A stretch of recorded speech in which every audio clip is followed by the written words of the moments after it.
हाँ ठीक है, टेक 3 एक्शन। चलो ध्यान दो। हाँ तो एलएलपी वाले टॉपिक पे बात कर रहे हैं, formation of LLP. Page number 72 पे है, चैप्टर नंबर 5। अब लिमिटेड लायबिलिटी पार्टनरशिप के बारे में हमने बेसिक बातें तो की हुई है, ये पूरा चैप्टर आपको इसी के बारे में समझा रहा है कि एलएलपी का रजिस्ट्रेशन कैसे करवाना है, अग्रीमेंट डॉक्यूमेंटेशन क्या होगा, फॉर्म नंबर कौन सा फिलअप करना है, ये सब डिटेल्स दे रखी है। इंट्रोडक्शन में एक्ट का रेफरेंस है सबसे पहले। एलएलपी के लिए एक सेपरेट एक्ट बना हुआ है, दैट इज एलएलपी एक्ट 2008।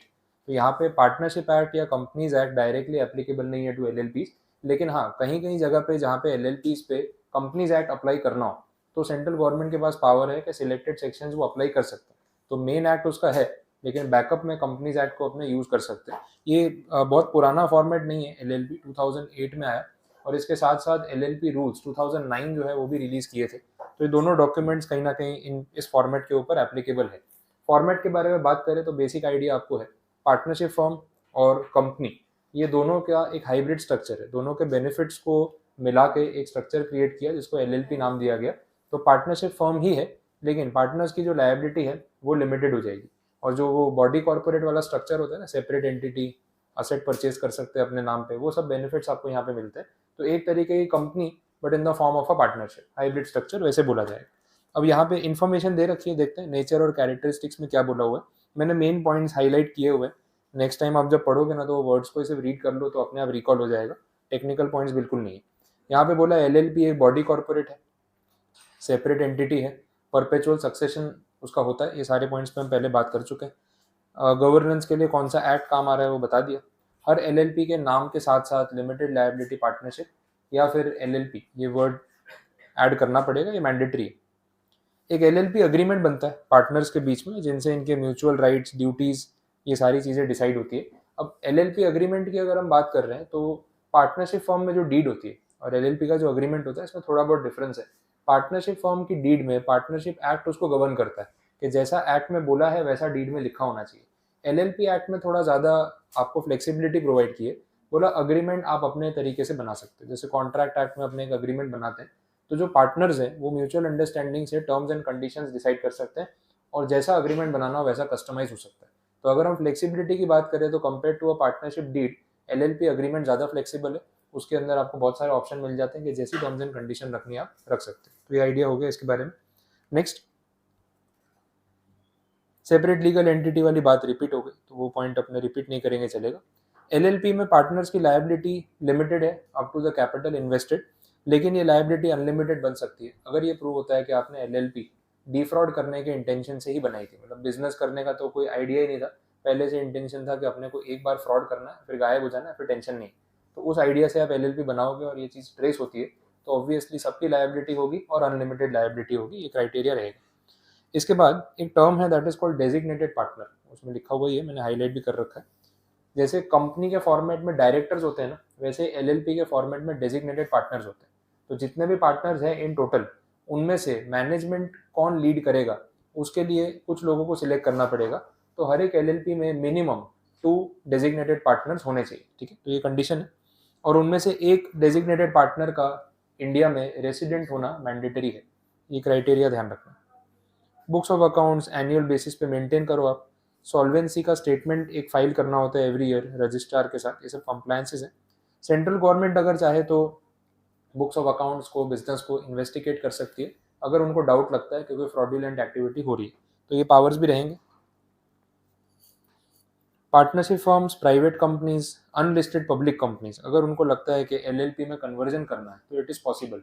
थोड़े टाइम पहले कोविड के अराउंड बात है, 2019-20 में ट्रेंडिंग हो गया था, सब लोग अपनी प्राइवेट लिमिटेड कंपनीज को एलएलपी में कन्वर्ट कर रहे थे। तो एलएलपी में आना मतलब फिर रिवर्स साइकिल हो गया, अपने कंपनी की तरफ जाते हैं जब ग्रो करते हैं, प्राइवेट लिमिटेड वाले एलएलपी में आ रहे थे। तो एक्चुअली में उसका रीज़न कोई बहुत पॉजिटिव नहीं था। रीज़न ये था कि एलएलपी एक्ट में काफ़ी सारे लूपहोल्स थे, एलएलपी रूल्स में कंप्लायंसेस बहुत कम थे as compared to a private company. तो प्राइवेट कंपनी के नाम पे जो रूल्स रेगुलेशन फॉलो करने पड़ते हैं उसमें खर्चा भी होता है, अच्छा ट्रांसपेरेंसी बहुत ज़्यादा है, तो मैनिपुलेशन का स्कोप कम हो जाता है।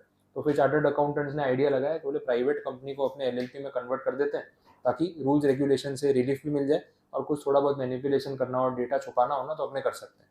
तो this is not a positive reaction कि भाई आप क्यों एलएलपी में कन्वर्जन कर रहे हो, उसका आइडिया ही नेगेटिव है। तो ये बात पार्लियामेंट में भी डिस्कस हुई थी 2020 में, और फाइनेंस मिनिस्टर ने अपने स्पीच में खुद बोला था कि हमें इस चीज़ की इन्फॉर्मेशन मिली है कि एलएलपी लोग गलत इंटेंशन से फ्रेम कर रहे हैं कन्वर्जन वाले पार्ट पे, तो हम लोग इसके ऊपर काम करेंगे और कुछ रूल्स में अमेंडमेंट ऐसे करेंगे कि कंप्लायंसेस मिनिमम उतने करने पड़े कि ऐसे इलीगल मैनिपुलेशंस का कोई बेनिफिट जो है वो ना मिल पाए। उस आइडिया से बात हुई थी, लेकिन ये जस्ट कोविड के पहले वाली बात है, तो उसके बाद अभी कहाँ तक अपडेट पहुंचा है वो देखना पड़ेगा, लेकिन मैटर जो है वो प्रोसेस में है और चेंजेस इन बिटवीन थोड़े बहुत हुए भी थे। नेक्स्ट पॉइंट पे देखें, अब यहाँ पे बोला after issuance of the certificate of registration all the property of the firm और the company all assets etcetera will be vested in the LLP. Implied हो गया, सारी असेट लायबिलिटीज पहले कंपनी या फर्म के नाम पे थी, कन्वर्जन के बाद अब वो एलएलपी के नाम पे हो गई, ये इंप्लाइड है। इसके बाद जैसे आप कंपनी को वाइंड अप कर सकते हो वैसे एलएलपी को भी वाइंड अप कर सकते हो। वॉल्यूंटरी वाइंडिंग अप भी पॉसिबल है, ट्रिब्यूनल के थ्रू वाइंडिंग अप हो सकता है, ये भी पॉसिबल है, दोनों ऑप्शन दे रखे हैं। एलएलपी एक्ट में बोला, जैसे मैंने आपको बताया स्टार्टिंग में कि एलएलपी एक्ट में ये प्रोविजन है कि सेंट्रल गवर्नमेंट को अगर कहीं लगता है कि कंपनीज एक्ट के कोई सेक्शन एक एलएलपी पे इम्पोज होने चाहिए तो वो अथॉरिटी उनके पास रहेगी, वैसा कर सकते हैं। चलो आगे बढ़ते हैं। नेक्स्ट एडवांटेजेस की बात हो रही है, एलएलपी के एडवांटेजेस, अगेन हेड पॉइंट वाला आंसर है। एक तो फॉर्म करना कंपेरेटिवली इजी है as compared to a company, compliances जो है वो कम रहेंगे, लायबिलिटी पार्टनर्स की लिमिटेड है तो वो एक एडवांटेज हो गया, perpetual succession, management of the company, ठीक है, easy transferability of ownership, taxation, हाँ तो इजी ट्रांसफरेबिलिटी ऑफ ओनरशिप की बात हो रही है, ये भी हो सकता है। टैक्सेशन वाला जो पॉइंट इन्होंने रखा है वो ऐसा कोई एडवांटेज है नहीं, वो सिर्फ पॉइंट बढ़ाने के लिए लिख दिया उन्होंने, अंदर आप पढ़ोगे तो कोई खास बात नहीं की है। बिकॉज क्या होता है टैक्सेशन वाले केस में तो फ्लैट रेट ऑफ टैक्स है, जो 30% का टैक्स रेट लगता ही है वही एप्लीकेबल है, तो ऑब्वियसली उसमें कोई ऐसा एलएलपी बनाने से कोई बेनिफिट हो नहीं रहा है, तो आप वो पॉइंट नहीं भी लिखोगे ना एग्जाम में तो चलेगा। नो कंपलसरी ऑडिट रिक्वायर्ड, हाँ ऑडिटिंग की जो अपने कंपनी लॉ में बात कर रहे थे, तो ऑडिटिंग मैंडेटरी नहीं है हर एक एलएलपी के लिए, उनका टर्नओवर और कंट्रीब्यूशन एक लिमिट से ऊपर होगा तो ऑडिट करवाना है बुक्स ऑफ अकाउंट्स का, अदरवाइज नहीं। तो वो आपको अमाउंट यहाँ पे दे रखा है, टर्नओवर 40 लाख रुपीस एनुअली और पार्टनर्स कंट्रीब्यूशन 25 लाख रुपीस, तो इससे ज़्यादा का टर्नओवर होगा या कंट्रीब्यूशन होगा तो ऑडिटिंग मैंडेटरी है, अदरवाइज ऑप्शनल। नेक्स्ट बोला फ्यूअर कंप्लायंसेस रिक्वायरमेंट्स, वो हम बात कर ही रहे थे, प्राइवेट कंपनी के कंपैरिजन में कंप्लायंसेस कम है इसलिए लोग कन्वर्जन करा के इसमें एंटर कर रहे हैं। अग्रीमेंट फ्लेक्सिबल है और वाइंड अप करना कंपेरेटिवली इजी हो गया, तो कंपनी के कंपैरिजन में प्रोसीजर जो है वो शॉर्ट होगा, इजीली आप एलएलपी को क्लोज कर सकते हो, वाइंड अप कर सकते हो, ये सारे एडवांटेजेस हो गए। Next disadvantages of LLP, first point पे restricted access to capital market, investors जो हैं उनकी तरफ से उतना अट्रैक्टिव वेंचर नहीं है, कंपनीज को पहले प्रेफर किया जाता है, तो पैसे रेज करने में थोड़ा बहुत लिमिटेशंस आ सकती है, आईपीओ और ये सब पॉसिबल नहीं होता है, तो लार्ज स्केल पे या एक स्केल से ऊपर नहीं जा सकते। नेक्स्ट पार्टनर के जो राइट्स है, अब इसमें ऐसा बोला है कि पार्टनर के राइट्स कम ज़्यादा भी हो सकते हैं, किसी पार्टनर ने अपने लिए ज़्यादा राइट्स रखे दूसरे को कम दे दिए, अग्रीमेंट पे बेस पे हर चीज़ पॉसिबल है, बट ये लॉन्ग टर्म में कहीं ना कहीं डिस्प्यूट्स भी क्रिएट कर सकता है, तो वो भी एक रीज़न है। Public disclosure of LLP information, ये नेगेटिव पॉइंट हो गया कि एलएलपी को रजिस्ट्रार को डिटेल सबमिट करनी पड़ती है और ऑनलाइन वेबसाइट पे फिर एमसीए की डेटा अवेलेबल हो सकता है, तो वो सीक्रेसी वाला पार्ट नहीं रहेगा कि हम क्या बिजनेस कर रहे हैं हम नहीं बताएंगे, वो ऑप्शन यहाँ पे नहीं है because LLP. Limitations in formation of LLP, यहाँ पे बोला कि एक सिंगल पर्सन एलएलपी फॉर्म नहीं कर सकता, और सिंगल पर्सन एलएलपी फॉर्म करेगा ही क्यों, उसको करना ही होगा तो ओपीसी फ्रेम कर लेगा, तो ऑप्शन तो है ही उसके पास, लेकिन साथ में बोल दिया कि अगर कोई एनआरआई है या फॉरेन नेशनल है जिसको इंडिया में एलएलपी बनानी है तो उसको एक इंडियन रेसिडेंट को एज अ पार्टनर इंक्लूड करना ही पड़ेगा, तो वो एक रिस्ट्रिक्शन उनके लिए हो गया, अपने लिए उसमें कोई डिसएडवांटेज नहीं। बाकी फिर ऑफेंसेस पेनल्टीज के बारे में बोला, रिटर्न फाइलिंग और ये सब में डिले होता है तो पर डे पेनल्टी आपको पे करनी पड़ेगी, याद रखने वाला पार्ट है। एग्जिट ऑप्शंस इजी नहीं होंगे अगर डिफॉल्ट्स हैं, ये कोई डिसएडवांटेज नहीं है, तो इम्प्लाइड सी बात है, कोई भी एंटिटी अगर लीगल कंप्लायंसेस को फुलफिल नहीं करेगी तो उसकी बहुत सारी फैसिलिटीज बंद हो जाएंगी, तो यहाँ पे बोला कि एलएलपी से आपको एग्जिट करना है एज अ पार्टनर या एलएलपी को ही वाइंड अप करना है, तो जब तक डिफॉल्ट्स कंटिन्यू हो रहे हैं तब तक ये ऑप्शन आपके पास नहीं रहेगा। और इसके बाद लास्ट में लिमिटेशंस इन एक्सटर्नल कमर्शियल बोरोइंग्स या फिर जो ईसीबीज बोलते हैं, तो अगेन वही है क्योंकि फॉरेन इन्वेस्टमेंट है, बाहर से पैसा आना है, तो एलएलपी का जो फॉर्मेट है उस पर उतना ट्रस्ट नहीं किया जाएगा जितना एक पर्टिकुलर कंपनी पे करते हैं, तो ये बोरोइंग्स में आपके पास ऑप्शंस लिमिटेड हो जाएंगे, ठीक है, तो ये लिमिटेशन वाला पार्ट कंप्लीट।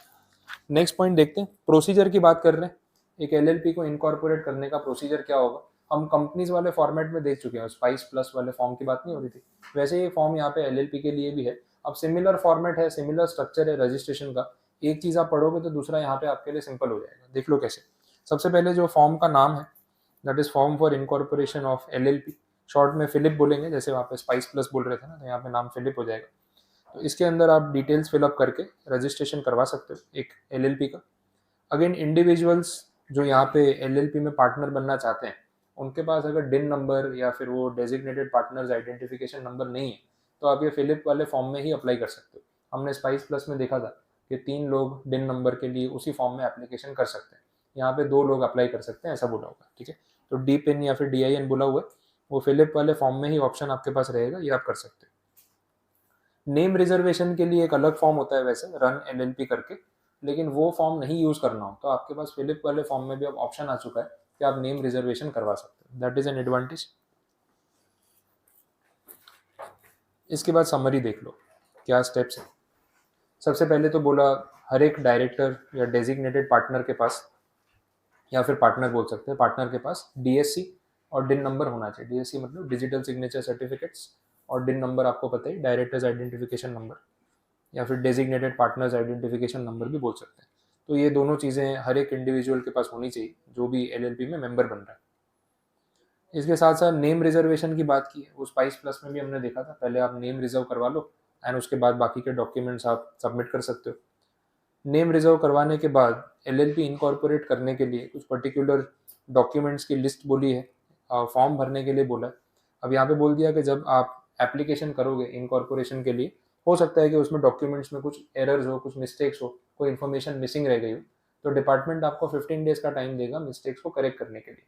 वो मिस्टेक्स करेक्ट करने के बाद भी अगर और भी कुछ पेंडिंग रह जाता है तो फिर से आपको सेकेंड चांस भी मिल सकता है कि अभी भी एप्लीकेशन में कुछ मिसिंग है, फर्दर 15 डेज में इसको आप करेक्ट कर लो, लेकिन थर्ड चांस नहीं मिलेगा।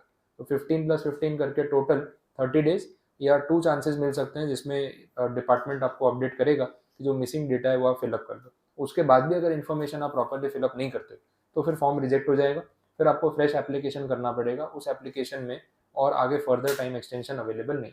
तो ड्यूरेशन खाली आप देख लेना, 15 डेज 2 बार बोला हुआ है, प्रोवाइडेड दैट में वही लिखा है कि 30 डेज से ऊपर टाइम एक्सटेंड नहीं हो सकता। 15 + 15 30 ऑलरेडी हो चुका है। डॉक्यूमेंट्स क्या अटैच करने हैं उसकी लिस्ट देख लेते हैं।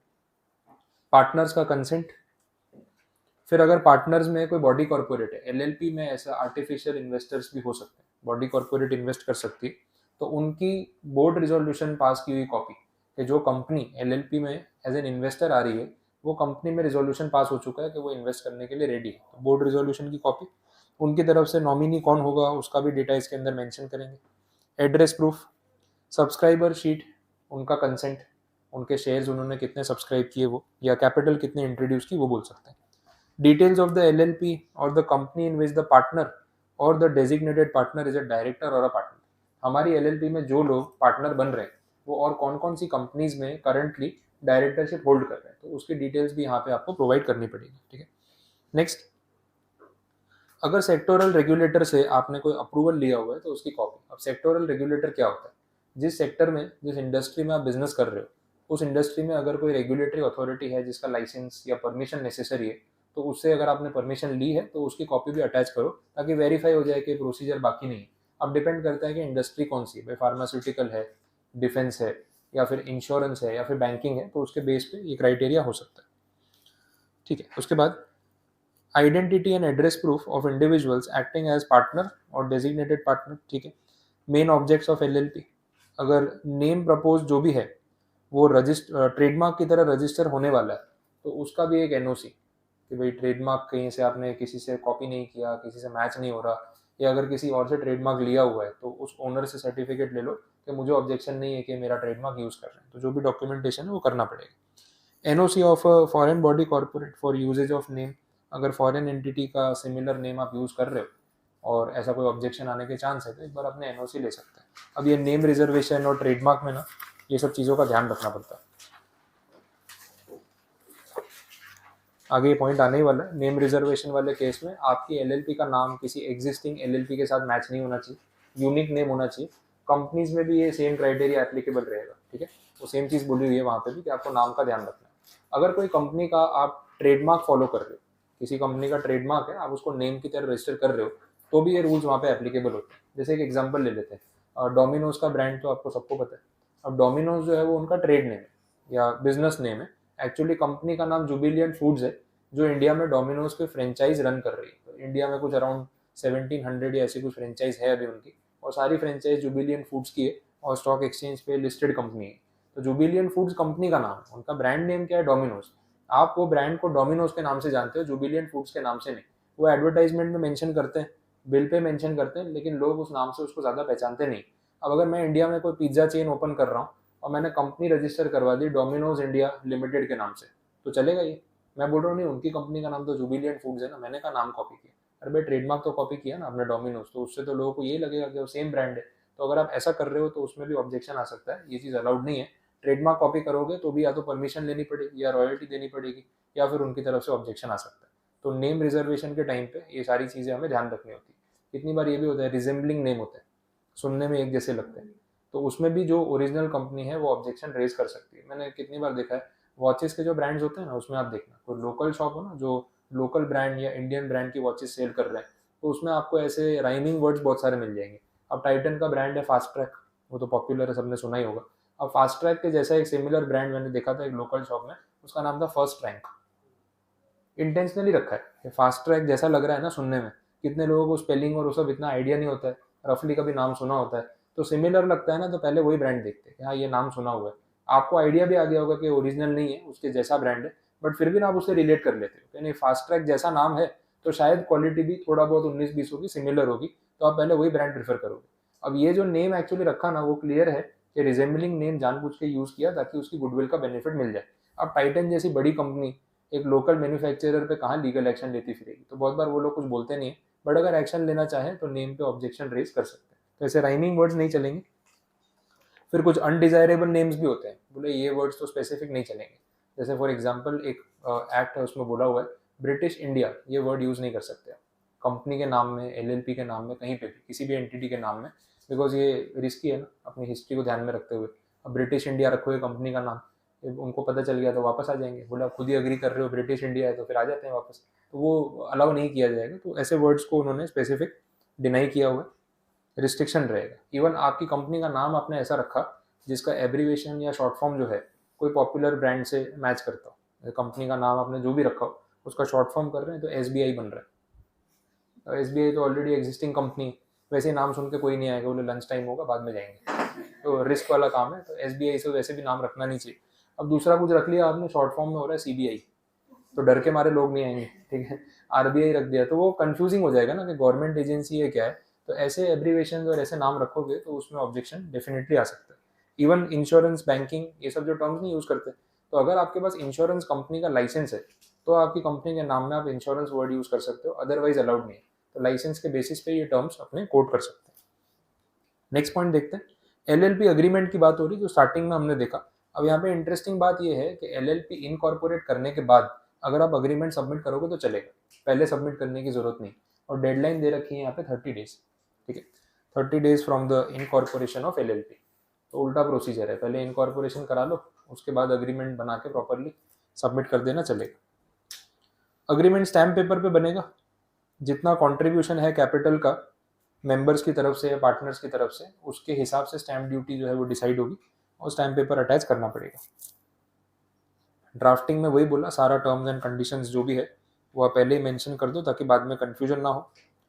एलएलपी अग्रीमेंट प्रिपेयर कैसे करना है, तो सेम बात, स्टैम्प पेपर वाला पॉइंट जो ऊपर हमने देखा, सारे पार्टनर साइन करेंगे हर पेज पे, और लास्ट पेज पे 2 विटनेस के साइन होंगे जिनके सामने सिग्नेचर हुई, वो रेफरेंस रहेगा, और हर एक पार्टनर के पास अग्रीमेंट की कॉपी होनी चाहिए। ये सब इम्प्लाइड बातें, ठीक है, क्लियर हुआ अग्रीमेंट के बारे में। नेक्स्ट, एलएलपी अग्रीमेंट में अगर कोई ऑल्ट्रेशन करना हो तो पॉसिबल है, तो डेफिनेटली आप ये कर सकते हो। इसके लिए एक फॉर्म भरना पड़ेगा, दैट इज फॉर्म नंबर 3, और सबमिट करना है with in 30 days of the amendment. Documents में पुरानी कॉपी, नई वाली कॉपी, और कोई डॉक्यूमेंट जो प्रूफ में अटैच करना हो, तो ये सब कर सकते हैं, सिंपल प्रोसीजर है। अब यही सारे अमेंडमेंट के प्रोसीजर ही आने वाले। पार्टनर में चेंज कर दिया आपने, किसी पार्टनर को रिमूव कर दिया, किसी को ऐड कर दिया, तो उसके लिए फॉर्म भरना पड़ेगा, फॉर्म 4, और क्योंकि पार्टनर चेंज कर रहे हो तो अग्रीमेंट में तो नाम चेंज होंगे, अग्रीमेंट भी अपडेट होगा, तो फॉर्म 3 भी साथ में आने ही वाला है, तो दोनों फॉर्म भरने पड़ेंगे। डॉक्यूमेंट्स में क्या क्या देना है, तो बोला जो पार्टनर आ रहे हैं या जा रहे हैं जो भी है उनका कंसेंट, एविडेंस और सीजेशन के पार्टनरशिप टर्मिनेट हो चुकी है। अगर कोई ऐसा नेम चेंज हो रहा है या जैसे एलएलपी का नेम चेंज हो रहा है तो उसका एक एफिडेविट और प्रूफ सबमिट करना पड़ेगा कि एलएलपी का नाम हमने चेंज किया बिकॉज पार्टनर्स चेंज हो, कितनी बार होता है ना, पार्टनर्स के नाम के हिसाब से एलएलपी का नाम रखा होता है उस रीजन से। ठीक है, next point, if the partner और designated partner is a company, वही बोर्ड रिजोल्यूशन की कॉपी। और कंपनी को अगर पार्टनर बना रहे हो तो वो खुद तो आएगी नहीं मीटिंग के लिए, कोई ना कोई रिप्रेजेंटेटिव आएगा कंपनी की तरफ से, तो वो नॉमिनी या रिप्रेजेंटेटिव कौन होगा उसका भी नाम यहाँ पे सबमिट करना पड़ेगा जो कंपनी ने पास किया होगा उसके बेस पे। ठीक है, तो ये चेंज इन पार्टनर वाली सिचुएशन। इसके बाद सेक्शन 19 में change of name. Change of name में एक तो सेक्शन नंबर आप देख लो 19 बोला है, और आइडिया वही है जो मैं अभी आपको नेम वाला पॉइंट बता रहा था, रिजेंबलिंग नेम नहीं होना चाहिए, किसी कंपनी या किसी के ट्रेडमार्क या किसी एलएलपी से मैच होता हो तो वो ऑब्जेक्शन रेज कर सकते हैं, चेंज करना पड़ेगा। तो आइडिया पूरा उसी सेक्शन पे बेस्ड है, और ये सब चीज़ें फॉलो नहीं होंगी तो पेनल्टी, बिजनेस के ऊपर 5 लाख रुपए तक की पेनल्टी, और हर एक पार्टनर पे 1-1 लाख रुपए तक की पेनल्टी आ सकती है। ठीक, नेक्स्ट पॉइंट में देख लो, अब वही नेम चेंजिंग के रिगार्डिंग प्रोसीजर दे रखा है। बेसिक बातें आपको बता देता हूँ, आप जब भी नेम चेंज के लिए अप्लाई करोगे आपको कुछ नंबर ऑफ प्रेफरेंसेस देने पड़ेंगे कि फर्स्ट नेम जो आपने बोला वो अवेलेबल नहीं है तो सेकंड नेम ऑप्शन होना चाहिए। तो ऐसे कितने प्रेफरेंसेस आपको देने हैं, 6 नेम्स देने हैं मैक्सिमम, उससे कम दोगे तो चलेगा। और साथ में डॉक्यूमेंट सबमिट करने पड़ेंगे, वो भी ठीक है। फॉर्म नंबर जो है दैट इज LLP 5 जो यहाँ पे सबमिट करना, जैसे पीछे फॉर्म 3 था, फॉर्म 4 था, यहाँ पे 5 है, और टाइम लिमिट है 30 डेज। जैसे नेम चेंज करोगे उसके 30 डेज के अंदर अंदर सबमिट कर देना। एक बार ROC ये कंसिडर करेगी, नेम अप्रूव करेगी, तो फिर नया सर्टिफिकेट आपको मिल जाएगा which is a valid proof. ठीक है, आगे बढ़ते हैं। इसके बाद रजिस्टर्ड ऑफिस के शिफ्टिंग की बात हो रही है, वापस से एक नया फॉर्म नंबर और सेम टाइम लिमिट, 30 डेज में इन्फॉर्म करो, और LLP का फॉर्म नंबर 15 है वो फिलअप करो। लिस्ट ऑफ डॉक्यूमेंट्स में देख लो क्या क्या है, consent letter of all the designated partners, secured creditors, board resolution, advertisement देनी पड़ती है न्यूज़पेपर में कि हम लोकेशन चेंज कर रहे हैं, किसी को ऑब्जेक्शन हो तो बता दे। और ऑफिस का एड्रेस प्रूफ, एड्रेस प्रूफ में क्या आएगा, वही यूटिलिटी बिल्स, अपने लाइट बिल की बात कर रहे थे, आपने प्रीमाइसिस रेंट पे लिए तो रेंट अग्रीमेंट भी चलेगा, परचेज किए तो सेल डीड की कॉपी भी चलेगी, तो ये सब प्रूफ भी ओके है, कोई प्रॉब्लम नहीं आती इसमें। ठीक, नेक्स्ट पॉइंट, एनुअल कंप्लायंसेस की बात कर रहे हैं। दो चीज़ें हैं यहाँ पे, एक बोला एनुअल रिटर्न फाइल करना है फॉर्म 11 में, और अकाउंट्स की कॉपी फाइल करनी है, उसके लिए है फॉर्म नंबर 8। टाइम लिमिट देख लेते हैं, फॉर्म 11 के लिए आपको कब सबमिट करना है ये एनुअल स्टेटमेंट या एनुअल रिटर्न, तो बोला फाइनेंशियल ईयर क्लोज होने से 60 डेज के अंदर अंदर, तो इस हिसाब से 31 मार्च से आप काउंट करोगे तो जो डेट आएगी दैट विल बी 30 मई। अगर आपकी कंपनी या LLP का टर्नओवर 5 करोड़ रुपीज़ से ज़्यादा है, या कैपिटल कंट्रीब्यूशन जो है 50 लाख रुपीज़ से ज़्यादा है पार्टनर्स की तरफ से, तो ऐसी सिचुएशन में एनुअल रिटर्न जो है that it should be accompanied by a certificate from a practising company secretary. तो अपने लिए ये अच्छी बात है, ठीक है, अपने को काम मिलेगा, पैसे मिलेंगे और क्या, तो फीस तो चार्ज करेंगे सर्टिफिकेट बना के देने की। तो एनुअल रिटर्न को एक बार वेरीफाई करवाना पड़ेगा कि इसकी डिटेल्स ऑथेंटिक है, एंड देन आप सबमिट कर सकते हो। तो ये वेरिफिकेशन का काम सिर्फ प्रैक्टिसिंग कंपनी सेक्रेटरीज कर सकते हैं, ये बोला हुआ। इसके बाद financial statements, accounts, solvency statement, ये सब सबमिट करना है, फॉर्म नंबर 8। इसके लिए डेट दे रखी है 30 सितंबर एवरी ईयर, और ऑडिट रिपोर्ट वाला पॉइंट वहाँ पे रिपीट किया हुआ है, टर्नओवर या कैपिटल इस अमाउंट से ज़्यादा होगा तो क्वालिफाइड चार्टर्ड अकाउंटेंट से मैंडेटरीली आपको ऑडिट करवाना पड़ेगा। नहीं कराओगे ये सब तो पेनल्टी 100 रुपीज़ पर डे पर फॉर्म। नेक्स्ट पॉइंट में इनकम टैक्स के रिटर्न्स की बात हो रही है। अब देखो इनकम टैक्स रिटर्न्स वाला टॉपिक अपना DT में वैसे भी कवर होने वाला है, तो वहाँ पे तो पूरा चैप्टर है रिटर्न ऑफ इनकम का, उसी में से पॉइंट्स है, तो अभी इस पर नहीं भी बात करेंगे चलेगा, जो आपको बाकी बेसिक उसका पता नहीं है ना इसमें। इसके बाद देखना LLP अग्रीमेंट के ड्राफ्टिंग की बात हो रही है। अब देखो पूरा एक सैंपल दे रखा है कि LLP अग्रीमेंट कैसा बनता है, उसमें क्या क्या पॉइंट्स होते हैं। ऑब्वियसली एग्जाम में आपको पूरा अग्रीमेंट तो नहीं पूछने वाले, लेकिन इसके अंदर कुछ पॉइंट्स ऐसे हैं जिनको क्वेश्चन बना के वो पूछ सकते हैं। तो एटलीस्ट उतना तो अपने रीड कर ही सकते हैं, और बाकी भी अग्रीमेंट एक बार गो थ्रू कर लोगे तो एक बेसिक आइडिया आपको आ जाएगा कि फॉर्मेट क्या होता है।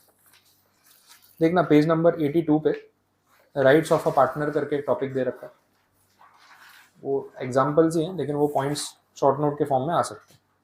उसके बाद नेक्स्ट पेज पे भी एक आंसर है ड्यूटीज ऑफ पार्टनर, ये भी डेफिनेटली इसके अंदर कवर हो सकता है, तो ये एक बार आप उस हिसाब से रीड आउट कर लेना कि एग्जाम में पूछ लिया तो पता होना चाहिए। और लास्ट में दोनों पार्टीज या जो भी है एलएलपी के मेंबर्स उनके साइन और विटनेसेस के साइन और उसके साथ डीड कंप्लीट। तो पूरा डीड सिर्फ नॉलेज पर्पस के लिए देखना है, एग्जाम पॉइंट ऑफ व्यू से खाली राइट्स और ड्यूटीज, ये 2 पॉइंट्स यहाँ पे कवर अप होंगे। ठीक है, तो इसके साथ आपका एलएलपी वाला जो चैप्टर है यहाँ पे कंप्लीट है। बस ठीक है, आज के लिए इतना काफ़ी है, बाकी कल देखते हैं।